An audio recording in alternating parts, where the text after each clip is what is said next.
आप सबका स्वागत है मेरे चैनल अचीवमेंट शो में। आज की वीडियो है HP JVT एंट्रेंस से। जी हाँ, पिछले साल का जो एग्ज़ाम हुआ है वो क्वेश्चन पेपर ले आया हूँ मैं विद आंसर की, जो ऑप्शनल आंसर की से मैच किया हुआ है। तो ये सॉल्व है, आप यहाँ से तैयारी कर सकते हैं। अब जान सकते हैं किस तरह के प्रश्न आते हैं। पहला प्रश्न है, सुरेश प्रतिदिन स्कूल जाता है। अव्यय छांटना है इसमें जो अव्यय है वो है प्रतिदिन।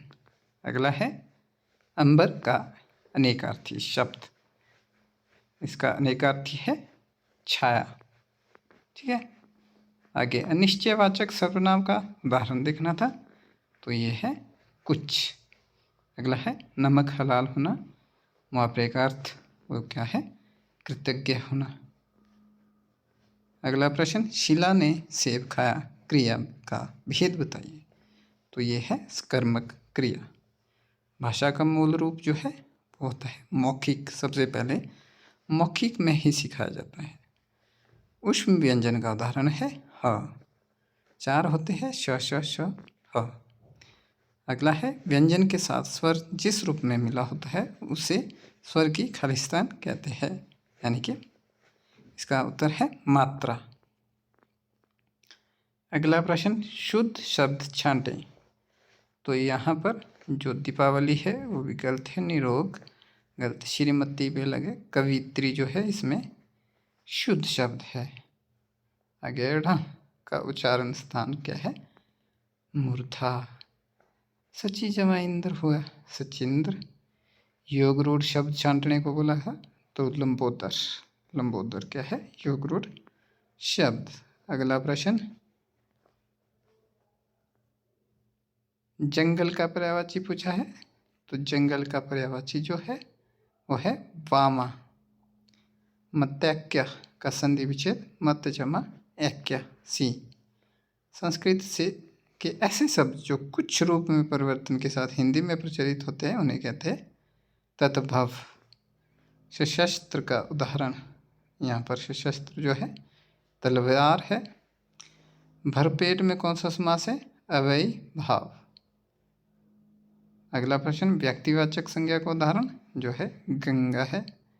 राम बड़ा चतुर है में बड़ा क्या है, प्रविशेषण। विशेष जो विशेषता बताई उससे पहले जो अक्षर आता है प्रविशेषण। वे चम्मच से खाना खाते हैं, कौन सा कारक है, कर्ण कारक है। सभी प्रकार के साधारण वाक्यों के अंत में कैसा चिन्ह लगाया जाता है, पूर्ण विराम, जो साधारण वाक्य होते हैं। अगला प्रश्न है सिर देना, इसका मतलब बलिदान देना। उग्र का विलोम होता है शांत, यानी कि इसका उल्टा शांत हुआ। आ उपसर्ग का उदाहरण है, इसमें से आ उपसर्ग का उदाहरण कौन सा नहीं है, आंकलन नहीं है, और सब में आ उपसर्ग लगी हुई है। अंडरटेकिंग का हिंदीकृत रूप है उपक्रम। ठीक है, ये था हिंदी पोर्शन। 25 प्रश्न आए थे 25 नंबर के। इसके बाद अगला पोर्शन है इंग्लिश का, क्वेश्चन नंबर 26 से 28 जो है फिल इन द ब्लैंक्स है। चूज द करेक्ट आर्टिकल, जो आर्टिकल को आपने करेक्ट चूज करना है। She return after dash hour, इसका मतलब वो 1 घंटे बाद, यानी कि एन आर लगेगा इसमें। Gold is dash precious matter, क्या आएगा, ए। आगे I met dash boy in store, तो यहाँ पर ए आएगा, ऑप्शन नंबर डी। अगला 29वां क्वेश्चन है write the synonym of word. पहले आया है काम, काम का सिनोनियम जो है इसमें क्वाइट है। अगला है choose the correct preposition to make sentence a meaningful one. ठीक है, he is blind dash one eye, तो ऑफ वन आई है, प्रेपोजिशन इसमें ऑफ लगेगा। आगे she has no affection dash me for me, I do not agree dash you, इसका आएगा with you. अगला प्रश्न है he is annoyed dash you, इधर आएगा वी विद। ठीक है, अगला है the ship is bound dash Mumbai for, ठीक है। Thieves broke dash his house last night into, कि अगला प्रश्न जो है हमारे पास question number 36, choose the passive voice. तो इसमें पैसिव वॉइस है she was not beaten by me. अगला प्रश्न है find the correctly spelled word. जो सीजर की सही स्पेलिंग है वो ऑप्शन ए है। अगला प्रश्न है ट्रांजिशन की सही स्पेलिंग है ऑप्शन नंबर सी। अगला है in the following question choose the alternative which best express the meaning of given word। vanish यानी कि ये भी सिनोनियम है vanish का disappear, ठीक है। deny यानी कि refuse, ठीक है। अगला प्रश्न है in the following question choose the word which express opposite, यानी कि opposite word है clever का होता है stupid, contract का होता है expand। Find the correct answer, इसमें से आंसर देखना है। He said that he was very pleased dash my work, तो इसका आएगा विथ, ठीक है। अगला है 44 the new term begins dash June 1 on, ठीक है। यहाँ पर भी स्पेलिंग है अबॉलिश की स्पेलिंग ए वाली सही है। Question number 46 choose the correct preposition and फिर द, ठीक है। preposition यहाँ भी है we regret that we cannot compile dash your request, यानी कि with your request आएगा। 47 जो है the best candidate should be appointed dash the post to the post आएगा। he is addicted dash gambling, तो 2 आएगा इसमें। 49 है on the way we come dash old beggar across, he was accused dash theft of आएगा। तो ये English में के भी 25 प्रश्न, तो टोटल हुए 50। अगला जो पोर्शन आया मैथ का, मैथ में आपके पास पहला प्रश्न है भिन्न से, जो ये है इसको बोला है कि अगर आप असेंडिंग ऑर्डर में लिखते हैं तो उस सबसे बीच में कौन सी भिन्न आएगी, ऑप्शन नंबर सी, ठीक है। आगे है दो संख्याओं का महत्व समवर्तक दिया है, लघुत्तम दिया है, एक संख्या दी है और दूसरी निकालनी है, तो आएगा 84।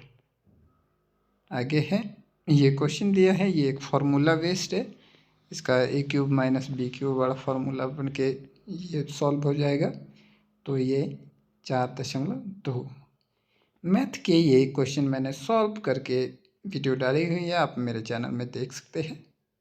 अगला प्रश्न है रेशो से है 3:7, डबल रेशो 15।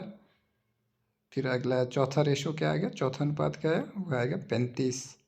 अगला है 2⁻16 भाग 2⁻13 ब्रैकेट बंद गुणा 2⁻2, इसका मान आएगा 2⁻5। ये आप मेरे चैनल में देख सकते हैं, सारे क्वेश्चन एक एक करके सॉल्व किए गए। 1.2 गुणा 10⁻30 का आधा कितना होगा, ये इसका सही ऑप्शन है ऑप्शन नंबर डी 6.0 गुणा 10⁻29।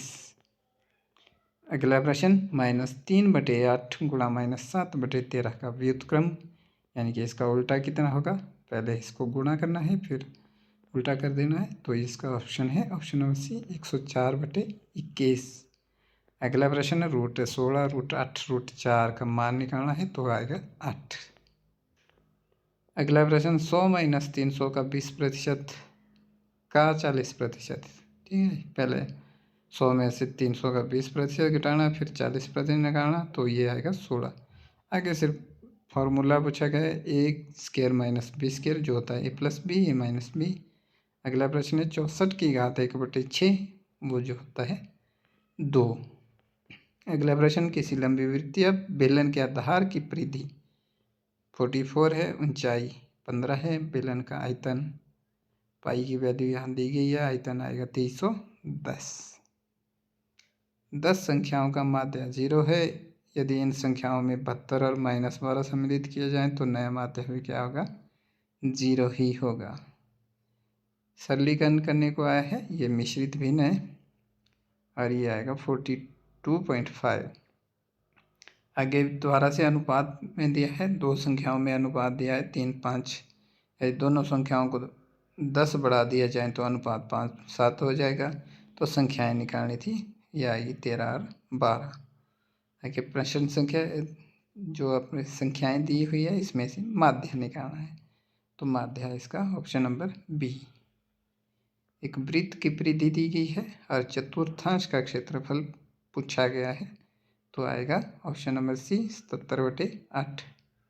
यदि एक समांतर श्रेणी में nवां पद 2n = 1 है तो इसके प्रथम 3 पद का योग जो है 15 होगा। अगला प्रश्न, द्विघात समीकरण जो है इसके में फिर मूल पूछे गए हैं, वो आएंगे 2,3/2। सबसे छोटी पूर्ण संख्या ज्ञात कीजिए जो 6, 9 और 15 से विभाजित हो जाती है। तो इसका पहले हमने एलसीएम निकालना, जो 90 आया पर वो किसी का वर्ग नहीं है, तो इसका सही आंसर होगा 900।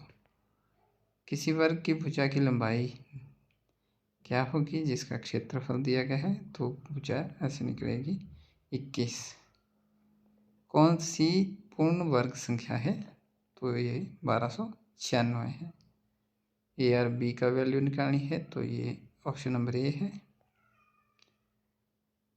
तो यहाँ पर संख्याएं खाली स्थान तथा खाली स्थान स्वयं के व्युत्क्रम है, तो है ऑप्शन नंबर सी 1 और -1। किसी बहुलक के 30 किनारे तथा 12 फलक है, इस बहुलक के शीर्षों की संख्या होगी 20। ये थे मैथ के 25 यानी कि 75 क्वेश्चन हो चुके हैं। अब सामान्य ज्ञान की तरफ। सामान्य ज्ञान में थोड़ा साइंस भी है और बाकी सामान्य ज्ञान भी है। किस प्रकार के रक्त को सार्वभौमिक दाता यानी कि जो सबको खून दे सकता है वो नेगेटिव? कौन सी धातु इटाई हटाई रोग के लिए उत्तरदायी है? कैडमियम। मानव शरीर का सामान्य तापमान जो है 98.6 है। रुधिर परिसंचरण का सिद्धांत विलियम हार्वे ने दिया है।